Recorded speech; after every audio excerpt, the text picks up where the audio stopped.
Hello बच्चों, जेपीआईसी digital stream में आपका स्वागत है। कैसे हैं आप लोग? आशा करते हैं आप लोग बहुत अच्छे होंगे, घर पे होंगे और सेफ होंगे। डियर स्टूडेंट्स, आज के इस वीडियो में हम आपका चैप्टर 4 स्टार्ट करने चल रहे हैं, जिसका नाम है द्विघात समीकरण, जिसको इंग्लिश में हम लोग बोलते हैं क्वाड्रेटिक इक्वेशन। डियर स्टूडेंट्स, आपकी बुक में ये चैप्टर नंबर 4 है, बट हमारे सिलेबस का ये चैप्टर नंबर 3 होगा, क्योंकि आपको पता है कि हमारा चैप्टर नंबर 2 जिसका नाम बहुपद है वो सिलेबस में नहीं है, अभी उसको हटा दिया गया है।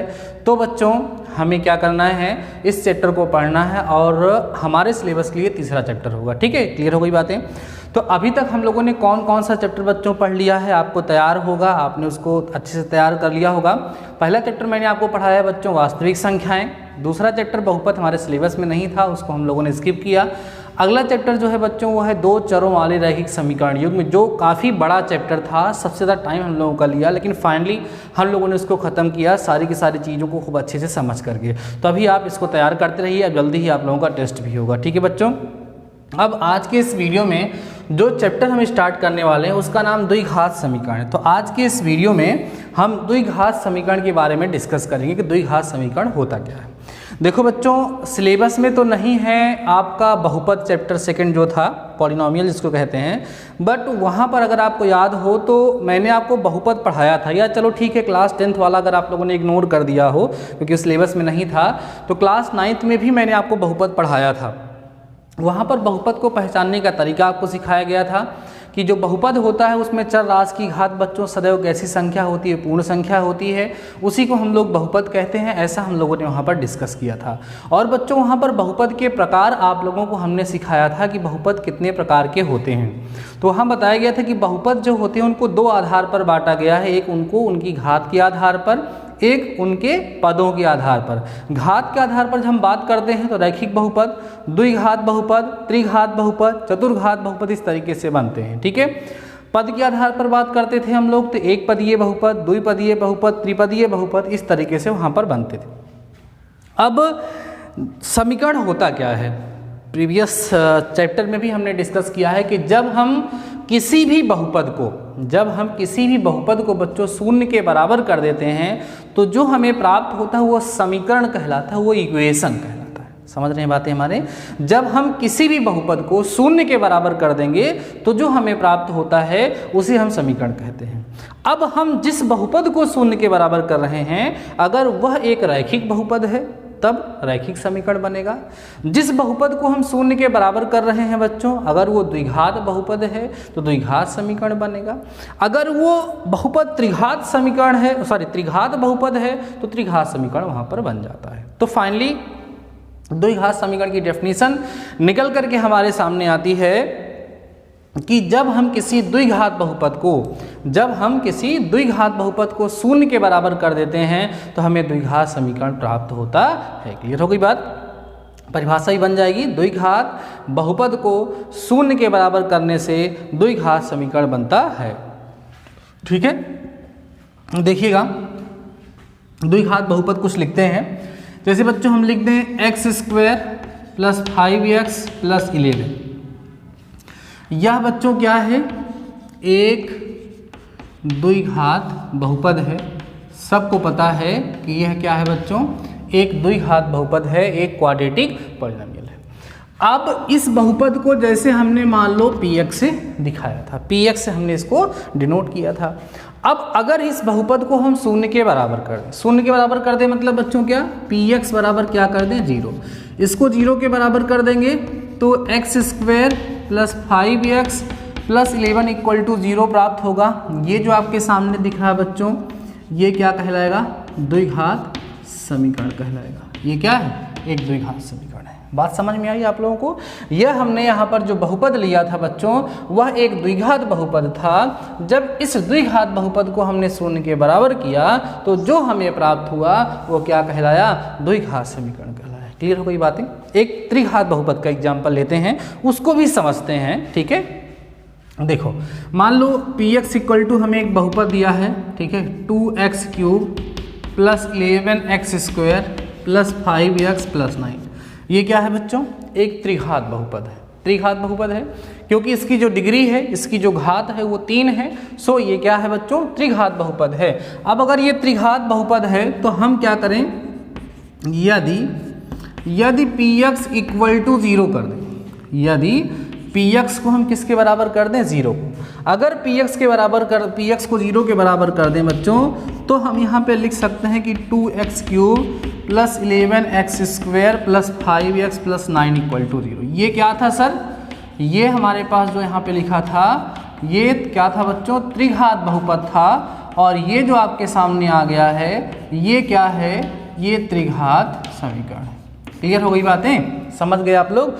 ये क्या है, त्रिघात बहुपद है। जब हमने त्रिघात बहुपद को शून्य के बराबर किया तो जो हमें प्राप्त हुआ बच्चों वो क्या कहलाएगा, त्रिघात समीकरण कहलाएगा। अब तो सारे कंसेप्ट आपके अच्छे से क्लियर हो गए होंगे कि जब हम किसी भी बहुपद को शून्य के बराबर करेंगे तो हमें क्या प्राप्त हो जाएगा बच्चों, समीकरण प्राप्त हो जाएगा। रैखिक बहुपद को शून्य के बराबर करेंगे तो रैखिक समीकरण प्राप्त हो जाएगा। द्विघात बहुपद को शून्य के बराबर करेंगे तो द्विघात समीकरण प्राप्त हो जाएगा। त्रिघात बहुपद को शून्य के बराबर करेंगे त्रिघात समीकरण हमें प्राप्त हो जाएगा। इस तरीके से जिस बहुपद को शून्य के बराबर हम करेंगे उसी घात का हमें समीकरण प्राप्त हो जाता है। तो फाइनली हमें डिस्कस किसके बारे में करना है, द्विघात समीकरण के बारे में। तो हम कह सकते हैं कि जब हम किसी द्विघात बहुपद को शून्य के बराबर करेंगे तो हमें द्विघात समीकरण प्राप्त हो जाएगा। याद करो बच्चों, हमने आपको सिखाया था कि जो द्विघात बहुपद होता है, द्विघात बहुपद का मानक रूप या व्यापक रूप, मानक रूप लिखिए, जो मानक रूप होता है वो ax square plus bx plus c होता है। ये बहुपद का मानक रूप होता है। किसका, द्विघात बहुपद का बच्चों क्या कहता है, ये मानक रूप कहलाता है। अगर हम इसी को 0 के बराबर कर दें तो हमें क्या प्राप्त होगा, ax square plus bx plus c equal to 0। ये क्या प्राप्त होगा, समीकरण प्राप्त होगा। कैसा समीकरण प्राप्त होगा, द्विघात समीकरण हमें प्राप्त हो जाएगा।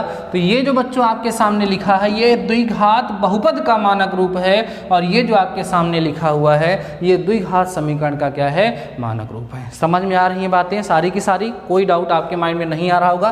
तो फाइनली हम लिखने वाले हैं अतः द्विघात समीकरण का मानक रूप बराबर ax square plus bx plus c equal to 0, जहाँ a does not is equal to 0। a की वैल्यू 0 नहीं होनी चाहिए। क्यों नहीं होनी चाहिए सर 0? क्योंकि भाई साहब अगर a 0 हो जाएगा, तो यहाँ 0 आ जाएगा और 0 इंटू एक्स स्क्वायर करोगे प्लस बी एक्स प्लस सी करोगे, ये भाई साहब 0 बचा कितना, बी एक्स प्लस सी बचा, ये तो क्या हो गया 0। और एक्स स्क्वायर वाला टर्म अगर 0 हो गया तो वो द्विघात बहुपद कहाँ बचा, वो तो रैखिक बहुपद हो गया ना। इसलिए ये पद 0 हो जाएगा चलेगा, ये 0 हो जाएगा चलेगा, बट एक्स स्क्वायर का जो कोफिशिएंट है, एक्स स्क्वायर का जो गुणांक है वो शून्य नहीं होना चाहिए, क्योंकि उसके शून्य होने से वह द्विघात बहुपद जो था वो एक रैखिक बहुपद बन जाएगा और रैखिक बहुपद बन जाएगा, उससे जो समीकरण प्राप्त होगा बच्चों वह रैखिक समीकरण बन जाएगा। समझ में आई बातें आप लोगों को, कंसेप्ट क्लियर है? चलिए आगे बढ़ते हैं हम लोग, ये समझ में आ गया आप लोगों को। अब देखो बच्चों हम बढ़ते हैं अपने एक्सरसाइज पे, ठीक है। आपकी जो पहली एक्सरसाइज 4.1 बच्चों, उसमें आपको कई सारे व्यंजक दिए गए होंगे और उन सभी में आपको यही चेक करना होगा कि दिए गए जो व्यंजक हैं वो द्विघात समीकरण को प्रदर्शित करते हैं या नहीं करते हैं। कैसे, आइए समझते हैं। जैसे बच्चों लिखा होगा x प्लस 2 का whole square is equal to x, ठीक है, एक्स स्क्वायर प्लस या 2x स्क्वायर प्लस 9, चलो ऐसे लिख दिया हमने। आपसे कहेगा कि बताओ यह द्विघात समीकरण है या नहीं है। तो कैसे इसको हम लोग हल करेंगे, आपकी पहली एक्सरसाइज में यही सब करना है। तो करेंगे क्या बच्चों, इसको हम लोग सिंप्लीफाई करेंगे और इसको ax square plus bx plus c equal to 0 के फॉर्म में लाने का प्रयास करेंगे। जब इस फॉर्म में हम इसको कन्वर्ट कर लेंगे तो वहाँ से हमें अंदाज़ा लग जाएगा, वहाँ से हमें पता चल जाएगा बच्चों कि यह एक द्विघात समीकरण है या नहीं है, द्विघात समीकरण है या नहीं है। तो देखिए ध्यान से, इसको हम लोग एक्सपेंड करेंगे a प्लस बी के होल स्क्वायर से, तो एक्स स्क्वायर प्लस 4x हो जाएगा बच्चों, means a square plus b square plus 2ab जब करोगे तो is equal to 2x square plus 9 होगा, इसको ट्रांसपोज करोगे x square minus 2x plus 4x यहाँ लिखते हैं, ठीक है, पहले लिख देते हैं। और बच्चों प्लस में 4 लिख करके माइनस 9 इक्वल टू यहाँ पर हम 0 लिख देते हैं। यहाँ माइनस एक्स स्क्वायर आएगा प्लस 4x आएगा माइनस 5 इक्वल टू 0। आप देख सकते हैं कि यह ax square plus bx plus c equal to 0 का फॉर्म का है। इसलिए बच्चों ये क्या है, एक द्विघात समीकरण, यह एक क्वाड्रेटिक इक्वेशन है। ऐसे और भी क्वेश्चन आपसे पूछे जाएंगे, देखिएगा। x प्लस 1 का whole square is equal to x plus 2 का होल स्क्वायर प्लस 5x, और आपसे फटाक से पूछेगा कि बताओ यह द्विघात समीकरण है या नहीं है। तो क्या करेंगे हम लोग, इसको सिंप्लीफाई करेंगे, सरल करेंगे, और यह देखेंगे कि ये ax square plus bx plus c is equal to 0 के फॉर्म का है या नहीं है। अगर उस फॉर्म का होगा तो द्विघात समीकरण होगा, उस फॉर्म का नहीं होगा बच्चों द्विघात समीकरण नहीं होगा। करते हैं x square plus 1 plus 2x is equal to x square plus 4 plus 4x plus में 5x, सही होगा ना। यहाँ पर ये a प्लस बी की होल स्क्वायर से एक्सपेंड कर दिया, यहाँ पर भी a प्लस बी की होल स्क्वायर से एक्सपेंड कर दिया। ये भाई साहब देखिए कट गए, बचा कितना, यहाँ लिखेंगे 2x प्लस 1 बचा है, यहाँ पर 4 बचा है, और यहाँ ये 9x हो गया। ट्रांसपोज करोगे 2x minus 9x plus 1 minus 4 is equal to बच्चों कितना हो जाएगा, 0 यहाँ पे हो जाएगा। सॉल्व करेंगे minus 7x minus 3 equal to 0। यह एक क्वाड्रेटिक इक्वेशन नहीं है। सर क्यों नहीं है, क्योंकि इसमें एक्स स्क्वायर वाला टर्म है ही नहीं, क्योंकि जो लेफ्ट हैंड साइड में आपके दिख रहा है यह एक लीनियर पॉलिनॉमल है, यह एक रैखिक बहुपद है। तो यह 0 के बराबर जब किया गया है तो जो आपको प्राप्त हो रहा है बच्चों वह एक रैखिक समीकरण होगा, द्विघात समीकरण नहीं होगा। क्लियर हो गई बातें, समझ में भी आप लोगों को आ गया होगा, आपको कोई प्रॉब्लम नहीं होगी, समझ गए। तो ठीक है बच्चों, आज इस वीडियो में जो हमने बताया है उसकी हेल्प से अब आप लोग एक्सरसाइज 4.1 को सॉल्व करने का प्रयास कर सकते हैं, क्योंकि उसमें आपको कुछ खास नहीं करना है, बस कुछ व्यंजक आपको दिए गए हैं, उन्हें आपको सरल करना है और सरल करके देखना है कि द्विघात समीकरण है या नहीं है। तो आशा करते हैं इस वीडियो में बताई गई सारी चीज़ें आप लोग कंप्लीट तरीके से समझ लिए होंगे। तो ठीक है बच्चों, आज के इस वीडियो में बस इतना ही। शानदार रहिए, मस्त रहिए और पढ़ते रहिए। मिलते हैं नेक्स्ट वीडियो के साथ, तब तक अपना ख्याल रखिए।